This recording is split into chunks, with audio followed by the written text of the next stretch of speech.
Sayyidina Ali karramallahu wajhah wa radhiyallahu ta'ala anhu, beliau berkata, kalau bukan karena 5 perkara ini, niscaya manusia ini semuanya akan jadi wali. Manusia akan jadi orang soleh. Maka 5 hal inilah yang mencegah manusia jadi orang soleh. 5 hal inilah yang menghambat seseorang mendapat kedudukan tinggi di sisi Allah, mendapat derajat yang mulia.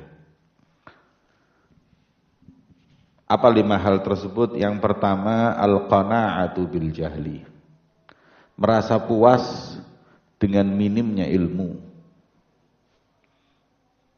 Orang dulu nuntut ilmu puluhan tahun masih merasa dirinya santri. Sekarang kita Masya Allah, tidak kelihatan nyantrinya, tahu-tahu jadi ustadz. Orang dulu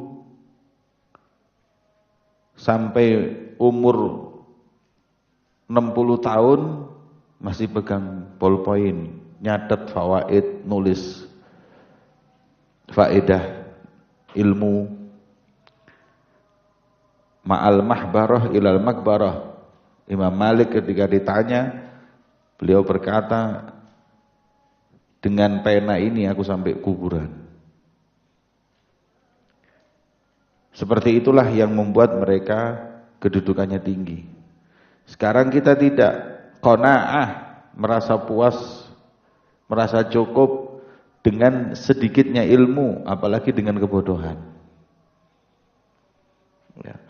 Sebenarnya tidak ada orang nuntut ilmu 5 tahun jadi alim, itu nggak ada. Minimal orang nuntut ilmu itu 20 tahun, 30 tahun itu baru jadi alim. 5 tahun itu cuma belajar asas, pondasi, cuma belajar bisa baca kitab. Cuman belajar hal-hal yang wajib, misi ilmu-ilmu yang wajib. Sedikit mulai masuk ke fardu kifayah. Belum sampai ilmu yang sunnah seperti darajatul ifta. Ya. Karena Pak Salihin nuntut ilmu itu 40 tahun sampai keluarganya nggak ada yang tahu.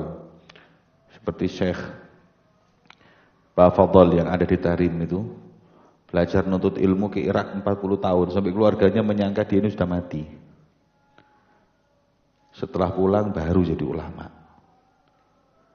Maka itu yang menghambat kita mendapat kedudukan tinggi itu ngerasa alim, ngerasa sudah cukup ilmu. Jangan qanaah dengan kebodohan kita. Jangan qanaah dengan minim ilmu kita. Orang itu nggak boleh rakus kecuali dengan ilmu, rakus. Karena ilmu itu serakus apapun kita ambil, dia masih berkata, a'tini kullak u'tika ba'dhi. Semua yang kau miliki kau korbankan, cuman aku beri sedikit. Ya. Maka itu yang pertama yang menghambat orang jadi soleh, jadi orang yang mulia adalah qanaah dengan ilmu. Yang kedua, al-hirs ala dunia.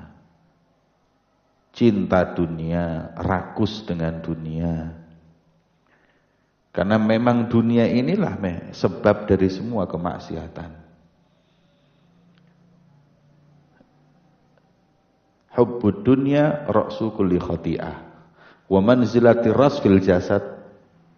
Kedudukan kepala di jasad manusia itu paling penting. Apa bisa manusia hidup tanpa kepala? Manusia hidup nggak pakai tangan bisa, nggak pakai kaki bisa, tapi nggak pakai kepala mustahil. Makanya disebut oleh Rasulullah, cinta dunia itu seperti kepala dari semua kemaksiatan. Kalau kita potong hilang semua itu. Maka itu kalau bukan karena cinta dunia, orang semuanya jadi soleh. Tapi yang membuat orang maksiat kepada Allah, membuat hati seseorang itu kotor, membuat seseorang itu jauh dari Allah adalah karena cinta dunia, rakus untuk meraih dunia. Maka itu selalu kita mujahadah untuk bisa mencintai Allah. Dengannya kita akan meninggalkan dunia. Orang kalau mau meninggalin dunia harus ada cinta. Selain dunia ini apa yang berlebihan? Cinta Allah, baru kita bisa dunia itu hilang. Kalau kita mau menghilangkan dunia tanpa cinta kepada selainnya, nggak mungkin. Kemana kecintaan kita ini? Kita letakkan kepada Allah, dunia akan terkikis. Dua-duanya nggak mungkin. Kemudian wasyuhu bil fadli, pelit, bakhil dengan apa yang Allah berikan. Fadl itu kan ziyadah. Fadl itu kelebihan artinya. Kita diberi oleh Allah kelebihan harta, tapi kita pelit, nggak mau membagikan. Kalau kita jadi orang yang dermawan, kita bisa jadi orang soleh. Tapi yang menghambat kita menjadi orang soleh ini karena kita nggak berani mengorbankan apa yang kita miliki. Kalau Imam Ghazali mengatakan nusyuhu bil fadl ini bagian daripada hiris ala dunia. Yang membuat orang pelit itu cinta dunia sudah. Kalau dia nggak cinta dunia nggak mungkin pelit. Itu sebabnya pelit. Sebabnya orang kikir, sebabnya orang medit, sebabnya orang bakhil, cinta dunia. Ya, maka itu asyuhu bil fadl, pelitnya kita dari apa yang kita miliki adalah sebab yang menghambat kita dekat dengan Allah. Karena nggak ada amalan yang betul-betul membuat keridhaan Allah itu seperti kita mau bersedekah dan kita menyisihkan apa yang kita miliki sebagai bentuk keyakinan kalau kita hidup ini nggak cuma di dunia. Orang kalau dermawan itu pasti orang itu berkeyakinan bahwa apa yang dia berikan itu nggak hilang.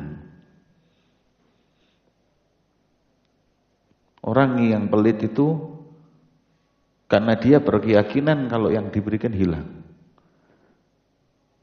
Makanya ara'aital ladzi yukadzibu biddin, tidakkah kalian itu tahu mereka orang yang mendustakan al-jaza, ad-din al-jaza. Ad-din lughatan al-jaza.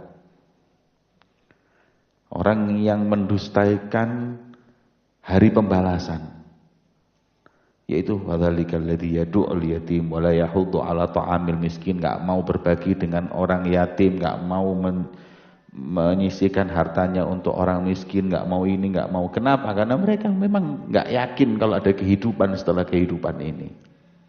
Makanya orang itu pelit. Kalau kita yakin semuanya yang kita berikan nanti nggak hilang di hari itu, nggak mungkin kita pelit. Jadi sebab termasuk pelit selain hubud dunia adalah ketidakyakinan atas hari setelah hari ini, yaitu hari kiamat atau yaumul jaza atau akhirat. Semakin pelit, semakin rendah keyakinannya kepada akhirat. Nah, yang menghambat kita jadi orang soleh ini adalah kita tidak mau berbagi. Wariya fil amal, hubul jah. Sebabnya riya, amal bukan karena Allah, amal untuk manusia, karena dia ingin dianggap dan cari kedudukan di sisi manusia, bukan karena Allah tidak menginginkan kedudukan di sisi Allah. Itu riya. Amal li ajrin nas, beramal karena manusia bukan karena Allah. Dan ini yang banyak. Kenapa? Sebab orang itu riya karena dia ingin kedudukan, maka itulah disebut dengan hubbul jah. Senang posisi, senang dihargai. Ini harus dihilangkan.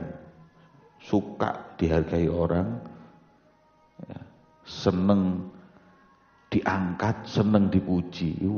Ada marot ada.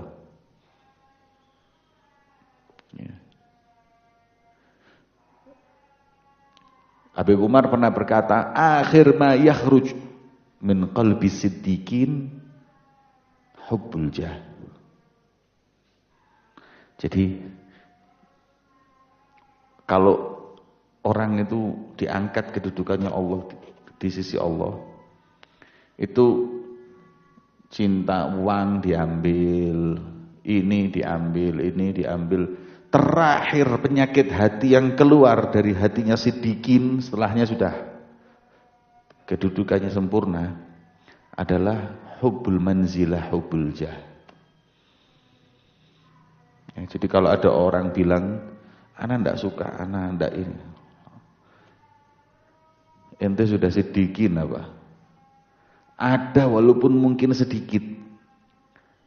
Ya, ada yang parah, ada yang lumayan, ada yang sedikit.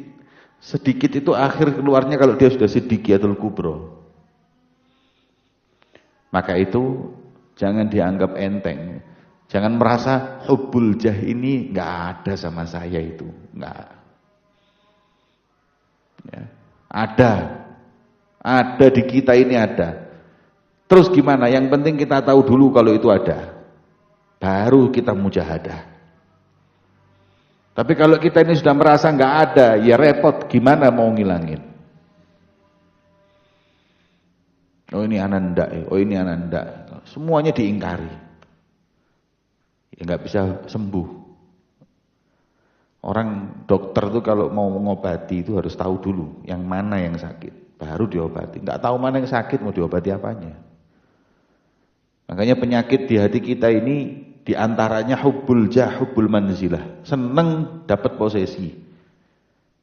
Ya. Kadang-kadang kita ini tawaduknya kita takabur. Nanti kenapa tangannya kok tidak mau dicium? Tidak senang dicium. Wah. Dia ngomong gitu riak karena supaya dibilang tawaduk. Hada kibir. Ya. Man qala ana mutawadhi fa huwa ainul kibir. Orang merasa dirinya tawadhu, ana ini orangnya tawadhu, hada sumbernya sombong. Ya. Maka itu diingatkan, kalau bukan karena hubbul jah, hubbul manzilah, cari kedudukan di sisi orang hingga akhirnya riak, manusia ini semuanya soleh semua, tidak ada wali semua, inti orang wali Allah semua sudah. Cuman karena masih ada di inti ini cinta dunia, cinta manzilah ini semua, makanya masih jarang yang jadi solihin, jadi aulia. Kemudian yang terakhir, ini penting juga, al-i'jab birrai, takjub dengan pendapatnya, takjub dengan dirinya. Ketika dirinya mampu melakukan sesuatu, atau ketika menyampaikan satu pendapat, dia merasa paling benar. Ana paling benar, ana yang paling sahih. I'jab itu artinya ta'ajjub birrai dengan pendapatnya. Merasa paling benar, merasa paling sempurna. Ya. Yang seperti ini, sifat seperti ini, i'jab birrai ini tidak mungkin keluar dari hati seseorang yang tawadhu, pasti yang sombong. Kenapa? Al-kibru batorul haq. Yang namanya sombong itu mencegah orang untuk menerima kebenaran. Maka itu jangan. I'jab birrai itu jangan. Ente punya pendapat, bisa benar, bisa salah. Imam Syafi'i, Imam azim, imam yang disebut oleh Rasulullah, ditafsirkan oleh banyak ulama, yang Rasul mengatakan tentang seorang Quraisy, ilmunya memenuhi alam semesta ini. Itu semua tafsir mengatakan hadza Syafi'i, Muhammad bin Idris. Saking alimnya. Tapi walaupun seperti itu, apa yang dia katakan? Ra'yi sahih wa yahtamilul khata'. Wa ra'yu ghairihi khata' wa yahtamilus shawab. Pendapatku benar karena itu aku yakini, tapi bisa salah.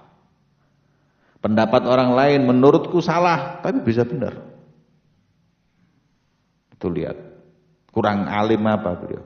Kalau kita kan tidak. Ra'yi sahih wala yahtamilul khata'. Ana punya pendapat benar dan tidak mungkin salah. Wa ra'yu ghairihi khata' wala yahtamilu shawab. Pendapat orang lain itu salah semuanya dan tidak mungkin benar. Insyaallah. Ada ijabir ra'i. Ini yang menyebabkan ta'assub, ini yang menyebabkan perpecahan di antara orang atau di antara kita, di antara umat Islam. Ini tadi.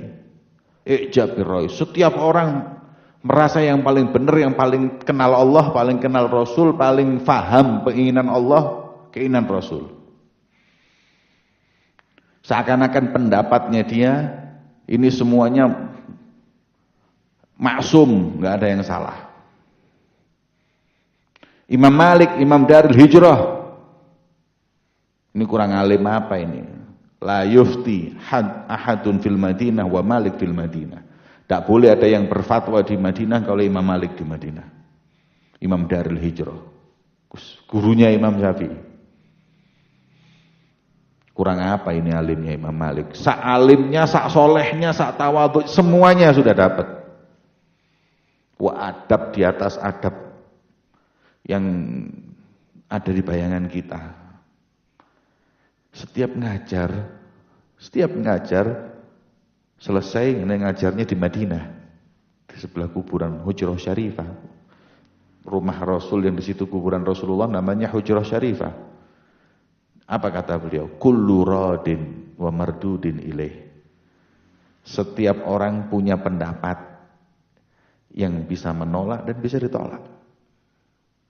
Setiap kita ini fatwa dan pendapatnya bisa benar bisa salah. Ila sahib hadhil hujrah, sambil mengisyaratkan ke kuburan Rasulullah, kecuali yang dikubur di sini. Ini enggak mungkin salah, enggak mungkin ditolak. Wa ma yantiqu 'anil hawa in huwa illa wahyun yuha. Ya, tidak berkata kecuali wahyu dari Allah, bukan hawa nafsu. Nah, kita harus bisa seperti itu. La tu'jibir rai. Kita boleh berpegangan dengan kebenaran, tapi kita harus bisa menerima perbedaan.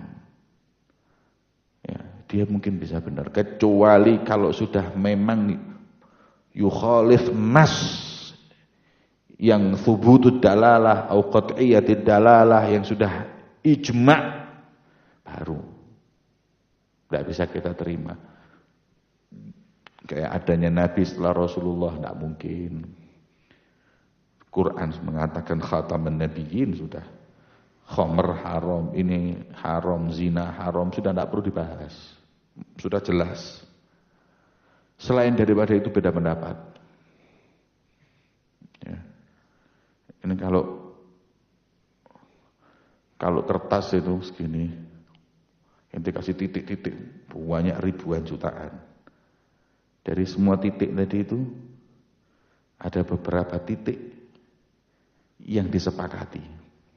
Wal baqi mukhtalaf. Bisa beda pendapat. Ya. Makanya jangan mudah mengkafirkan orang. Kita ini kadang-kadang merasa diri kita ini Quran. Sudah nggak bisa salah. Kita merasa diri kita itu Rasulullah yang maksum, yang nggak mungkin keliru. Nah, ada. Ya, maka itu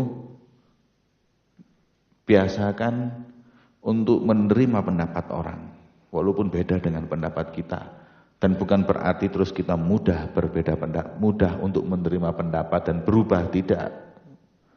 Kita punya keyakinan, manhaj yang tidak akan berubah.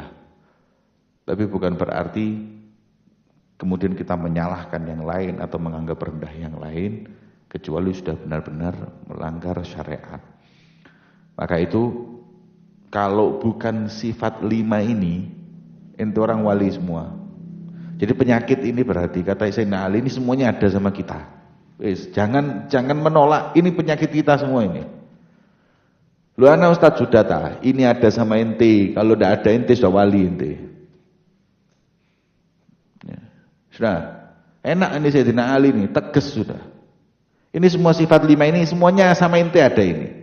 Lo anak sudah jangan ingkar. Kalau apalagi itu ngomong lo ndak ada, tambah punya banyak ente, lebih dari 5 ini ente. Semua 5 ini ada sama ente. Walaupun nanti kadarnya beda-beda. Wah kalau ente nggak punya dari 5 ini, wali Allah ente sudah.